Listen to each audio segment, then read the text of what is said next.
Hi, my name is Patty. I am the owner of the beach house, and I have driven from Connecticut to Missouri to bring the beach house back to Jonnie to go through a few things that we might need to do some revisions on and upgrades, and we're going to share a little bit in today's video what those things are.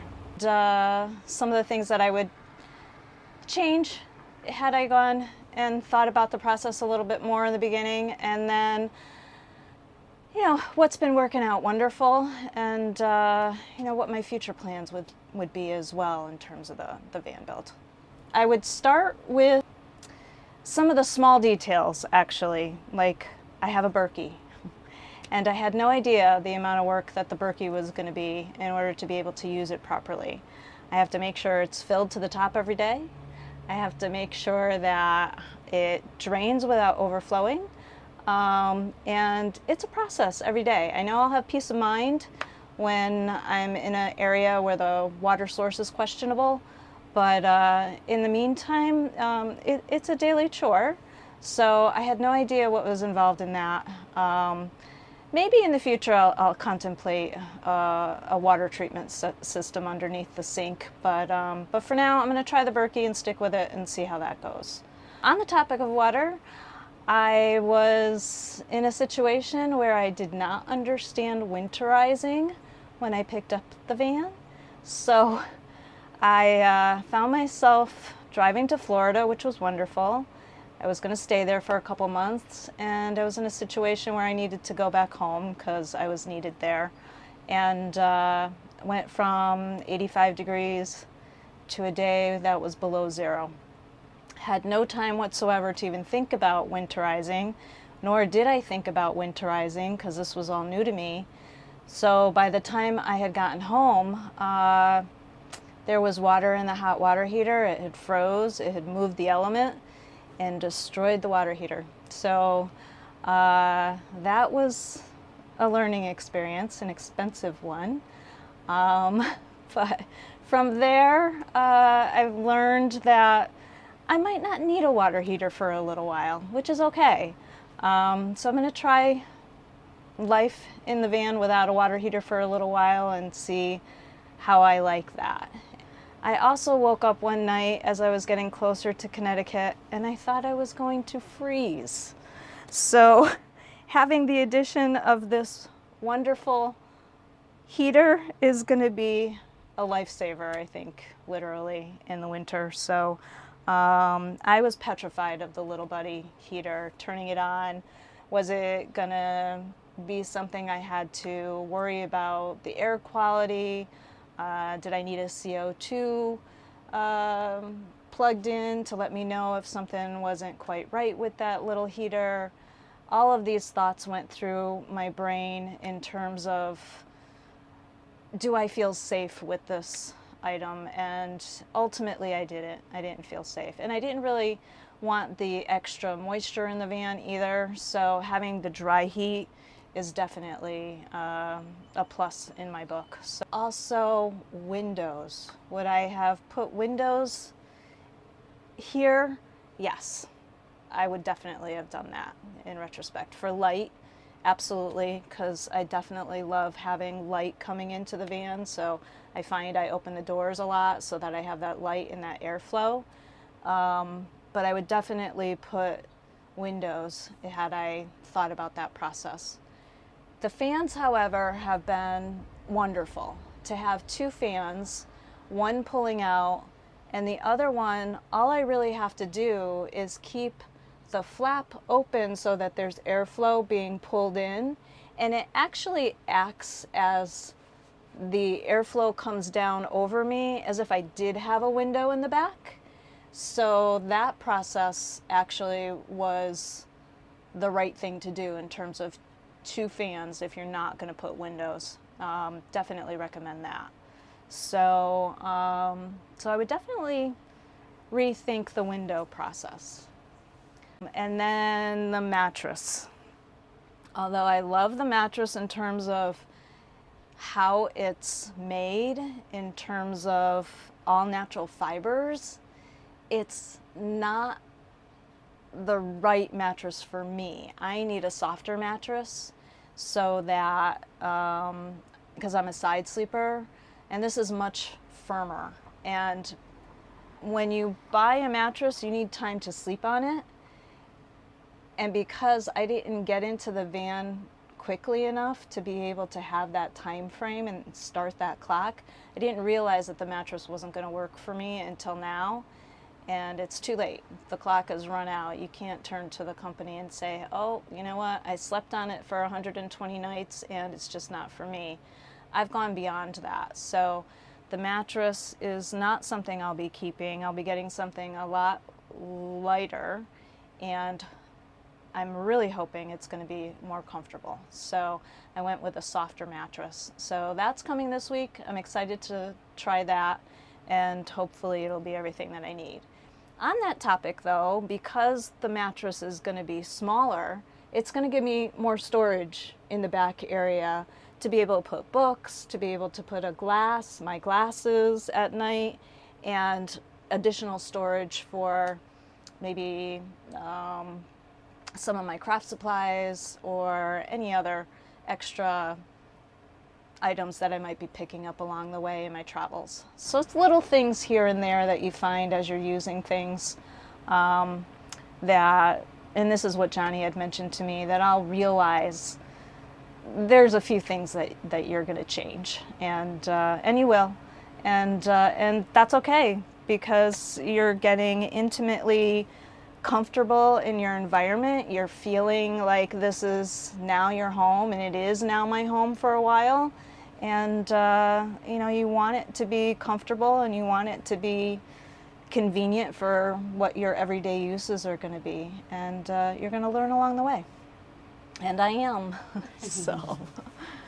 Patty, talk to us. You were telling me and Kelly and I about your experiences driving down here with the harvest host, and you know, the expense that it entails, and you know, it's kind of off grid. Will you talk about your experiences with harvest host so far? Yeah, for me, I wanted to avoid the route that I had taken coming. Let me rephrase that. Avoid the route that I had taken last time, because I went through some cities and I went through some areas that I wasn't sure I was going to be comfortable with the van. So I intentionally planned out harvest host stays between Connecticut and here that were off the beaten path, which for me was okay, because I wanted to see different areas of the country as I came this way, and I wanted to take my time. But I found as you stop at different places, you feel a little bit of an obligation to make sure that you're compensating them that at least $20 for the evening. So it works out well if there's things that you need anyways, like produce and eggs and whatever the case may be in terms of what you're stocking up in your van.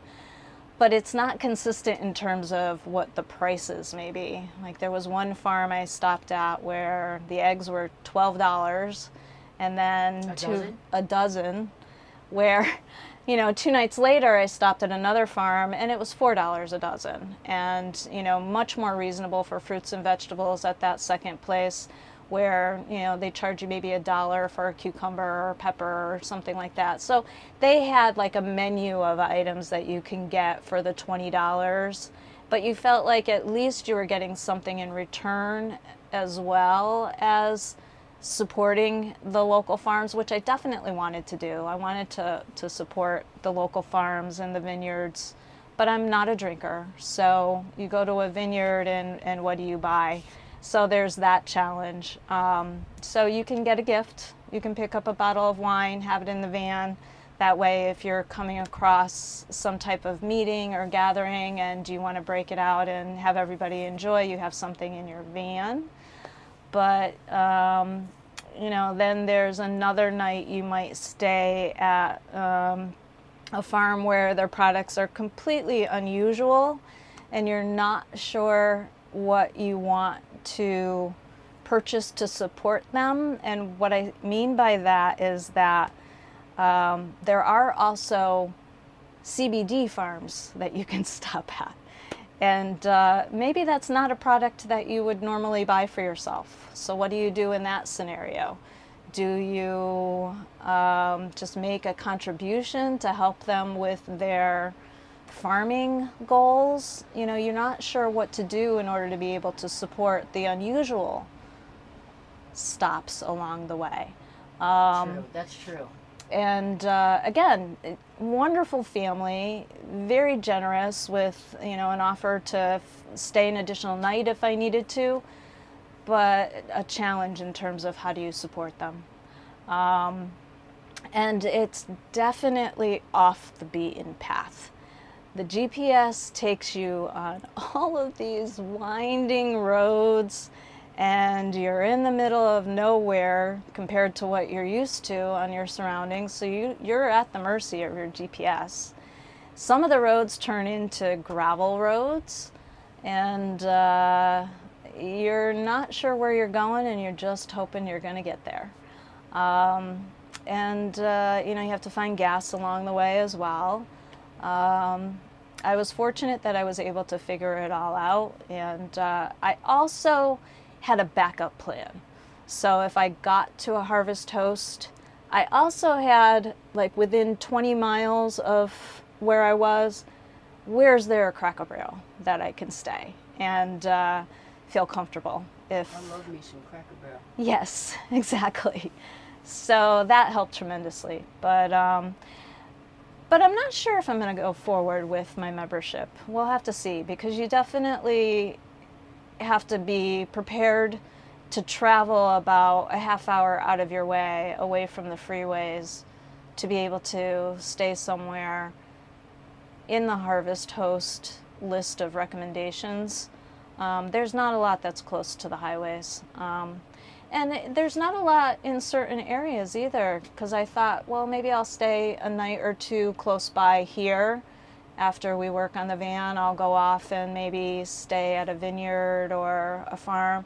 There's not a lot in this area, so you're also at the mercy of who's participating, because you're in an area that not everybody is willing to participate in Harvest Host. So while the concept is good, I think it has a little way to go in terms of being something that all of us who are traveling can really utilize realistically. So it was a wonderful experience in terms of meeting people and hearing their stories, and you know, making sure that I had that social element along the way, so I wasn't isolated every single night on my way here. So I did enjoy that social element as well. How hard was it downsizing to get on the road full time? Well, I had 2 families worth of stuff that I had to go through. So as your audience might remember, if they've seen your previous video, I was taking care of my mom for quite some time. So we merged our lives 14 years ago. So her stuff and my stuff were our everyday items in the household, as well as years and years of photos and all of the items that she collected, and the responsibility now of shifting from taking care of her to making sure that her stuff was taken care of and segregated out to family members, the things that I wasn't going to keep. I do have some items in storage. I looked at the cost of storage. There's a waiting list for storage. And when I did the math in terms of how long I might be on the road and how long I'd be paying for storage, you really wonder, is it worth keeping these items? Because the replacement value in terms of what that would be versus what you're paying on a monthly basis, it adds up. So I had a friend who came forward and made a very generous offer to let me store some items in her basement, and very safe, very wonderful space to be able to store my items until I determine how long I'm going to be on the road and where I'm going to be, and I'm very grateful for that. But I did have to still downsize. I had a lot of family members that were raised to really understand the importance of family and the memories of family. I had a niece who was thrilled to get my mom's table and her dishes and carry on that tradition. And so I made sure that the items I was not keeping, it went to family first. And then from there, you have to make the piles of donate, get rid of, and store. And the whole process is overwhelming. And you just can't get started. That same friend who offered to store my items for me, she's the one who came over one day and said, let's just start. And she took the pictures off the walls and we started packing the kitchen and the process started rolling. And that would be my recommendation. Find somebody who's not attached to the items in the house, have them come in and really work with you on, okay, what do you want me to do? What do you want me to pack? What do you want to load up in the car so we can put in storage? And she did. She just helped me load up her vehicle. We took trips to her house and we got rid of things that we donated to the church, and we had the VA come out and pick up things in the garage that we moved from the condo to the garage. So it's a process. Wow. It's a process, but I feel lighter now. I know that the important things are in the right hands, and the important things to me are in storage, and they're waiting for me when I decide where I'm going to be. And it's not going to be a chore to pack up those items and bring them wherever I'm going to be. The items that I kept probably can fit in